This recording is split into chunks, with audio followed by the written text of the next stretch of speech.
আসসালামু আলাইকুম। BBC world 24-এ আপনাকে স্বাগতম। শুরুতেই জানিয়ে দিব সংবাদ শিরোনাম, পরে থাকছে বিস্তারিত। মধ্যপ্রাচ্য জুড়ে বাড়ছে তৃতীয় বিশ্বযুদ্ধের দামদামা। ইয়েমেনের ভূখণ্ড থেকে ইসরায়েলের ভূখণ্ডে ব্যাপক হামলা চালিয়েছে হিজবুল্লাহ হুতিরা। আর এরই দিকে পুরো মুসলিম জাতি ঐক্যবদ্ধ হয়েছে তৃতীয় বিশ্বযুদ্ধের জন্য প্রস্তুত পুরো বিশ্ব। ইসরায়েলকে ধ্বংস করতে পারমাণবিক যুদ্ধের ঘোষণা। আর এরই মধ্যে আমাদের হাতে এসে পৌঁছেছে কিছু আন্তর্জাতিক গুরুত্বপূর্ণ সংবাদ। শুরুতেই শুনুন সংবাদ শিরোনাম। ইসরায়েলে ইয়েমেনের ক্ষেপণাস্ত্র হামলা। অন্যদিকে চরম সংকটে ইসরায়েলি সেনাবাহিনী। আরও জানিয়ে দিব, রাশিয়ায় তীব্র হামলায় ইউক্রেনে নিহত 6, আহত 80। আরও থাকছে, গাজায় ঈদের দ্বিতীয় দিনেও নিহত 56। এবং সর্বশেষ জানিয়ে দিব, নতুন রাজনৈতিক দল নিয়ে আসছে ইলন মাস্ক। এতক্ষণ শুনছিলেন সংবাদ শিরোনাম, এবার বিস্তারিত। তবে তার আগে আপনি যদি ইরান সহ সকল সমর্থিত গোষ্ঠীকে এবং মুসলিম বিশ্বের পক্ষে অবস্থান নেন, তাহলে ভিডিওটিতে একটি লাইক দিন এবং চ্যানেলটি সাবস্ক্রাইব করতে ভুলবেন না। আর আপনি বিশ্বের কোন জেলা থেকে দেখছেন বা কোন জায়গা থেকে দেখছেন সেটিও অবশ্যই নিচে কমেন্ট করে জানিয়ে দিন। আপনার মতামত আমাদের কাছে গুরুত্বপূর্ণ।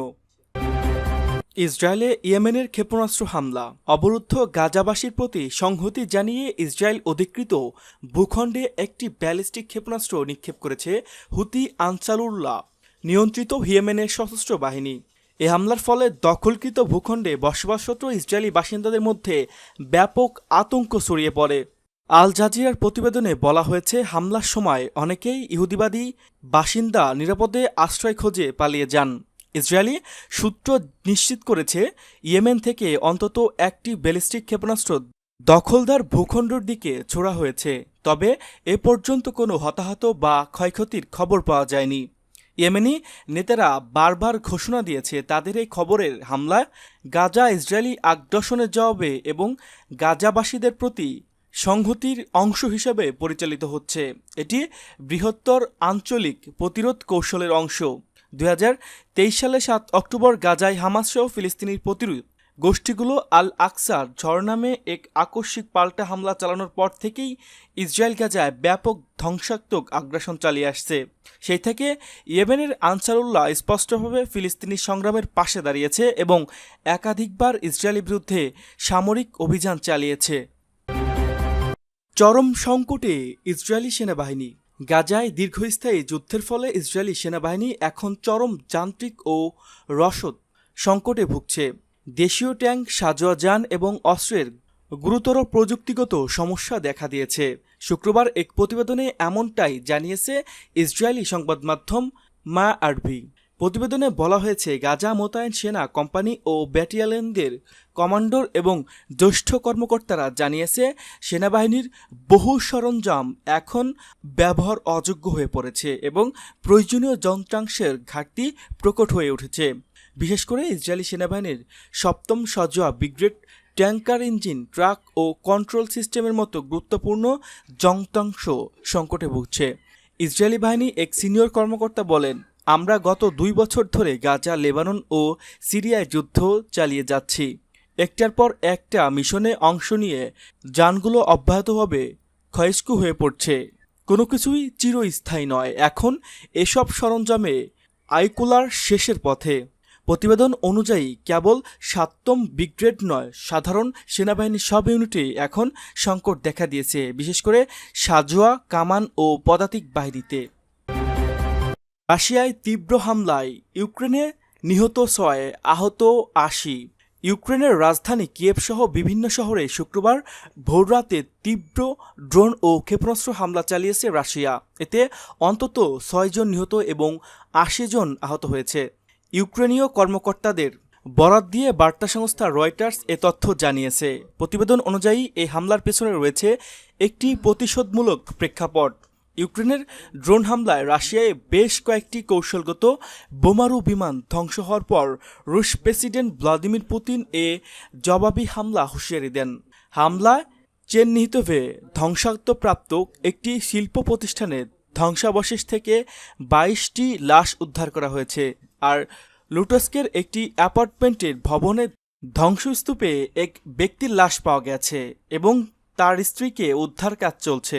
শহরে আরও ৩০ জন আহত হয়েছেন, যেখানে শিক্ষা প্রতিষ্ঠান ও সরকারি ভবনও আক্রান্ত হয়েছে।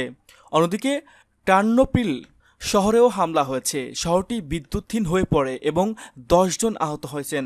স্থানীয় প্রশাসন বাসিন্দাদের ঘরে থাকার নির্দেশ দিয়েছে, কারণ আগুনের পর বাতাসে বিষাক্ত পদার্থের ঘনত্ব বেড়ে গেছে। এই হামলায় রুশ বাহিনীর সর্বমোট ৪০৭টি ড্রোন ও ৪৫টি ক্রুজ ও ব্যালিস্টিক ক্ষেপণাস্ত্র নিক্ষেপ করেছে, যা একক আক্রমণের মধ্যে অন্যতম সর্বোচ্চ বলে ইউক্রেনের বিমান বাহিনী জানায়। গাজায় ঈদের দিনও নিহত ৫৬। ফিলিস্তিনি স্বাধীনতাকামী সংগঠন গোষ্ঠী হামাস নিয়ন্ত্রিত গাজায় উপত্যকায় আজ ঈদের দ্বিতীয় দিন। গাজা সিভিল ডিফেন্স জানিয়েছে, এদিন সকাল থেকে ইসরায়েলি বাহিনীর হামলায় ৫৬ ফিলিস্তিনি প্রাণ হারিয়েছে। এর মধ্যে গাজা সিটির সব্রা এলাকায় একটি হামলার একসঙ্গে প্রাণ হারিয়েছেন অন্তত ১৬ জন। আহত হয়েছেন আরও অনেক মানুষ। খবর আল জাজিরা। এর আগে গতকাল পবিত্র ঈদুল আজহার দিনেও ইসরায়েলি বর্বরতা থেমে থাকেনি। দিনটিতে ৪২ ফিলিস্তিনিকে হত্যা করা হয়েছে। সব্রা এলাকার হামলাকে সম্পূর্ণ গণহত্যা বলে উল্লেখ করেছে গাজার সিভিল ডিফেন্স বিভাগ। এই ঘটনায় হতাহত হয়েছেন প্রায় ৫০ জন। এছাড়া রাফার কাছে আল আখাওয়া এলাকায় একটি মানবিক সাহায্য কেন্দ্রের পাশে অপেক্ষমান অবস্থায় অন্তত ৮ ফিলিস্তিনিকে গুলি করে হত্যা করেছে ইসরায়েলি সেনারা। গাজায় হিউম্যানিটেরিয়ান ফাউন্ডেশনের তথ্যমতে এখন পর্যন্ত সাহায্য নিতে গিয়ে ইসরায়েলি গুলিতে প্রাণ হারিয়েছেন ১১৮ জন। গাজার স্বাস্থ্য মন্ত্রণালয় হিসাবে ২০২৩ সালে ৭ অক্টোবর থেকে চলমান ইসরায়েলি অভিযানে মোট ৫৪,৭৭২ জন ফিলিস্তিনি নিহত হয়েছেন। আহত হয়েছেন ১,২৫,৮৩৪ জন। সর্বশেষ ৪৮ ঘণ্টায় নিহত সংখ্যা ৯৫ জন এবং আহত হয়েছেন ৩০৪ জন। এদিকে ইসরায়েলি সেনাবাহিনী জানিয়েছে, তারা গাজা থেকে উদ্ধার করেছে থাইল্যান্ডের এক নাগরিকের মরদেহ, যাকে গত বছরের ৭ অক্টোবর হামাসের হামলায় সময় ধরে নেওয়া হয়েছিল। নতুন রাজনৈতিক দল নিয়ে আসছে ইলন মাস্ক। মার্কিন প্রযুক্তির ধনকূপে ইলন মাস্ক মধ্যপন্থী ৮০% জনগণকে প্রতিনিধি করতে পারে এমন একটি নতুন রাজনৈতিক দল গঠনের প্রস্তাব দিয়েছে। এর ফলে তার সাবেক মিত্র প্রেসিডেন্ট ডোনাল্ড ট্রাম্পের সঙ্গে বিরোধ আরও তীব্র রূপ নিতে যাচ্ছে বলে মনে করছেন বিশ্লেষকরা। এপির বরাত দিয়ে আনাদোলু জানিয়েছে, গত সপ্তাহে সামাজিক যোগাযোগ মাধ্যম এক্স ২২ কোটি অনুসারী উদ্দেশ্যে মাস্ক একটি জরিপ চালায়। সেই জরিপে তিনি জিজ্ঞাসা করেন, যুক্তরাষ্ট্রে এমন একটি নতুন রাজনৈতিক দল গঠনের সময় কি আসেনি, যা বাস্তবে ৮০% মধ্যপন্থী মানুষকে প্রতিনিধিত্ব করবে। মাস্কের এই জরিপে ব্যাপক সাড়া মেলে। তিনি দাবি করেন ৮০% উত্তরদাতা তার প্রস্তাবের পক্ষে মত দিয়েছে। এরপর তিনি আরেকটি পোস্ট লিখেন, এটাই নিয়তি, দিস ইজ ফেট। মাস্ক পরে একজন অনুসারীর প্রস্তাব সমর্থন করেন। সেই প্রস্তাব অনুযায়ী নতুন দলের নাম হতে পারে আমেরিকান পার্টি।